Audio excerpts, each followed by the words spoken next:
action let's go 저 건물을 찾으러 Assalamualaikum warahmatullahi wabarakatuh. Selamat sore, yang saya hormati Bapak Muhammad Aldinwan selaku dosen pengampu mata kuliah Pendidikan Lingkungan Hidup. Kami dari kelompok 2 yang akan membahas tentang isu-isu lingkungan. Yang dimana isu lingkungan ini memiliki banyak sekali permasalahan. Kami selaku kelompok 2 membahas tentang deforestasi sebagai objek kajian dan juga pembahasan mengenai presentasi kami ini. Kelompok 2 ini memiliki anggota sebanyak 6 orang, yang diantaranya adalah Samuel, Tasya, Serminta, Rontama, Alfi, dan juga Kalina. Nah, pada kesempatan kali ini kami akan mempresentasikan apa sih penyebab dan juga dampak solusi yang terkait dengan deforestasi yang akan segera kami kaji melalui kelompok 2 ini. Deforestasi memiliki definisi atau pengertian yang tersendiri. Deforestasi merupakan proses penghilangan atau penebangan hutan secara besar-besaran atau secara liar, yang dimana sebuah hutan akan menjadi gundul atau proses pengurangan luas hutan yang sebelumnya ditutupi oleh hutan-hutan yang rimbun. Saya di sini akan menjelaskan jenis-jenis deforestasi. Yang pertama ada deforestasi skala besar. Deforestasi skala besar adalah kegiatan penebangan hutan secara luas atau secara besar. Biasanya kegiatan tersebut disebabkan oleh industri penebangan kayu, pembuatan jalan tol, dan industri besar lainnya. Yang kedua ada deforestasi skala kecil. Deforestasi skala kecil adalah kegiatan penebangan hutan yang lebih kecil daripada penebangan hutan dari skala besar. Dan ini biasanya contohnya yaitu adalah pembangunan perumahan, pembangunan jalan namun bukan jalan tol, terus juga pembangunan perkebunan lainnya. Yang ketiga ada deforestasi legal. Deforestasi legal ini merupakan kegiatan penebangan hutan yang memiliki izin dari pemerintah. Atau deforestasi ini biasanya dikelola oleh pemerintah yang atas dasar dari perusahaan atau perusahaan industri. Biasanya yang deforestasi legal ini bisa dijadikan izin pinjam kawasan dari pemerintah kepada perusahaan. Yang keempat ada deforestasi ilegal. Deforestasi ilegal merupakan kegiatan penebangan hutan secara ilegal yang tidak memiliki izin dan melanggar hak atau melanggar undang-undang atau aturan-aturan yang ada. Biasanya ini disebabkan oleh pembangunan rumah, pembangunan perkebunan, dan pembangunan kawasan pertanian lainnya. Deforestasi selektif.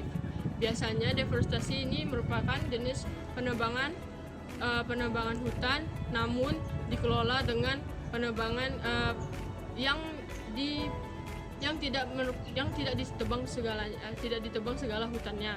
Biasanya penebangan ini dilakukan seperti penebangan pohon-pohon kayu jati, kayu-kayu yang bisa dijadikan yang memiliki nilai tinggi dan yang bisa dijadikan harga jual yang tinggi juga. Yaitu biasanya ini untuk pembangunan dalam pembangunan meja, kursi, dan pembangunan lainnya. Faktor penyebab deforestasi atau penghilangan hutan secara luas disebabkan oleh berbagai faktor yang saling berhubungan. Berikut beberapa faktor yang mempengaruhi atau berkontribusi dalam deforestasi, yaitu ada 4. Yang pertama yaitu pertanian dan perkebunan. Salah satu penyebab utama deforestasi adalah penggundulan hutan untuk membuka lahan pertanian seperti kelapa sawit, karet, kopi, dan kedelai, di mana permintaan global akan produk pertanian dan perkebunan ini mendorong pembukaan lahan baru yang seringkali dilakukan dengan cara membuka hutan yang ada. Yang kedua yaitu penebangan liar. Penebangan liar atau penebangan kayu, eksploitasi kayu ilegal, dan penebangan liar juga berperan penting dalam deforestasi ini, di mana penebangan yang tidak berkelanjutan untuk keperluan industri kayu, baik itu seperti pembuatan mebel, produksi kertas, dapat menyebabkan kerusakan hutan yang sangat luas. Faktor yang ketiga yaitu perkembangan atau pembangunan infrastruktur, di mana ekspansi infrastruktur, pembangunan infrastruktur seperti jalan raya, bendungan, dan juga proyek energi juga berkontribusi terhadap deforestasi. Pembangunan infrastruktur memerlukan pengundulan hutan yang luas untuk membuka jalan dan mendapatkan material yang konstruksi. Faktor yang terakhir yaitu faktor pertambangan. Faktor pertambangan atau industri pertambangan, terutama pertambangan yang skalanya besar seperti pertambangan timah, emas, seringkali memerlukan pengundulan hutan yang sangat luas. Penambangan merusak lahan dan menyebabkan kerusakan lingkungan yang sangat serius. Di sini saya akan menjelaskan tentang dampak deforestasi dalam berbagai bidang. Yang pertama ada perubahan iklim dan pemanasan global. Di hutan-hutan banyak oksida yang apabila hutan-hutan ditebangi atau dibakar bisa menyebabkan melepasnya oksida dari oksida sehingga terlepas ke atmosfer. Dan yang kedua hilangnya keanekaragaman hayati.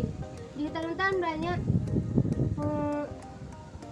tumbuhan dan hewan yang bisa menghilangkan keanekaragaman hayati dan merusak keindahan-keindahan yang ada di dalam hutan. Dan yang ketiga adalah erosi tanah dan banjir. Itu mengakibatkan karena musim hujan dan interupsi dalam keindahan keanekaragaman hayati. Dan yang keempat adalah hilangnya habitat satwa liar seperti harimau dan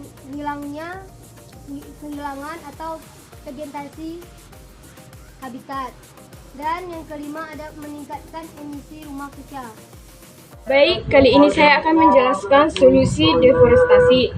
Yang pertama, pengelolaan hutan yang berkelanjutan, di mana pengelolaan hutan yang berkelanjutan dapat menerapkan beberapa langkah. Yang pertama, yaitu penerapan perencanaan dan tata guna lahan yang tepat, di mana melakukan perencanaan penggunaan lahan yang mempertimbangkan fungsi dan nilai ekologis hutan. Yang kedua yaitu praktik penanganan kayu yang dilestarikan, menerapkan teknik penerapan kayu secara efektif dan berwawancara lingkungan. Yang ketiga yaitu penanaman kembali dan restorisasi hutan, melakukan penanaman kembali di area hutan yang telah dilakukan.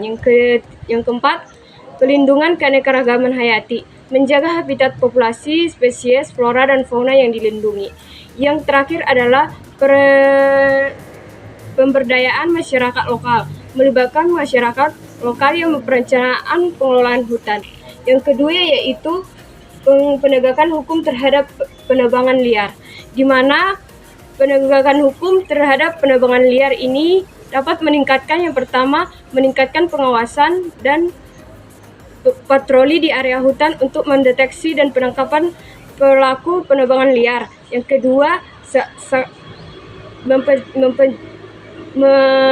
memastikan proses hukum berjalan dengan cepat dan adil. Yang ketiga, memberikan pelantikan dan sumber daya yang memadai bagi aparat penegak hukum seperti petugas kehutanan, kepolisian, atau jaksa.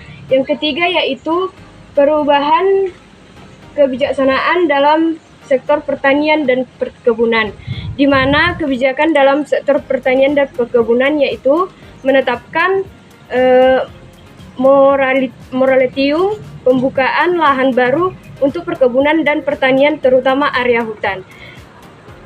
Yang kedua, memperkuat tata lahan, kelolaan lahan dan dan penggunaan lahan yang lebih kompetitif dan mendorong pemanfaatan lahan secara lebih efisien, seperti identifikasi pertanian, perkebunan lahan yang sudah ada. Yang berikutnya mendorong perkembangan pasar produk pertanian dan perkebunan yang ramah lingkungan.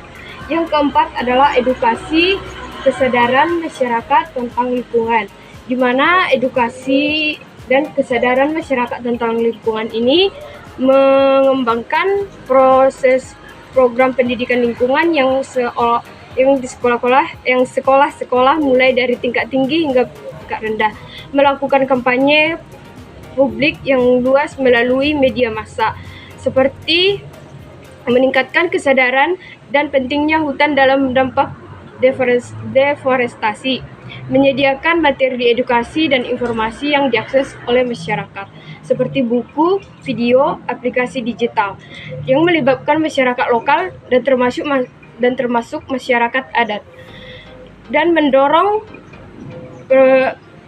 partisipasi masyarakat dalam kegiatan pemantauan, pelaporan, dan pengawasan terhadap aktivitas dapat menyebabkan deforestasi. Ada kesimpulan deforestasi, di mana deforestasi memiliki dampak yang luas dan serius terhadap lingkungan, ekonomi, dan masyarakat. Biasanya dampak yang terjadi kepada lingkungan, deforestasi ini menyebabkan hilangnya hutan-hutan yang penting sebagai habitat dari berbagai spesies flora dan fauna, menurunnya keanekaragaman hayati, kerusakan ekosistem, dan berkontribusi pada perubahan iklim global. Penebangan hutan menyebabkan pelepasan karbon ke atmosfer yang berkontribusi terhadap pemanasan global dan perubahan iklim. Hutan-hutan berfungsi sebagai penyerap karbon alami dan penurunan jumlahnya berdampak negatif pada keseimbangan iklim global. Deforestasi juga mengancam keberlanjutan ekonomi dan kehidupan masyarakat yang bergantung pada hutan seperti suku-suku asli dan komunitas lokal. Seringkali menderita akibat deforestasi melalui kehilangan sumber daya alam dan konflik lahan. Untuk mengatasi deforestasi diperlukan upaya perlindungan hutan yang kuat, pengelolaan hutan yang berkelanjutan, kebijakan lingkungan yang ketat, serta pendekatan kolaboratif yang melibatkan pemerintah, masyarakat sipil, dan sektor satwa. Dengan tindakan yang tepat, masih ada harapan untuk memperbaiki kerusakan yang telah terjadi dan menjaga hutan-hutan untuk generasi pendatang.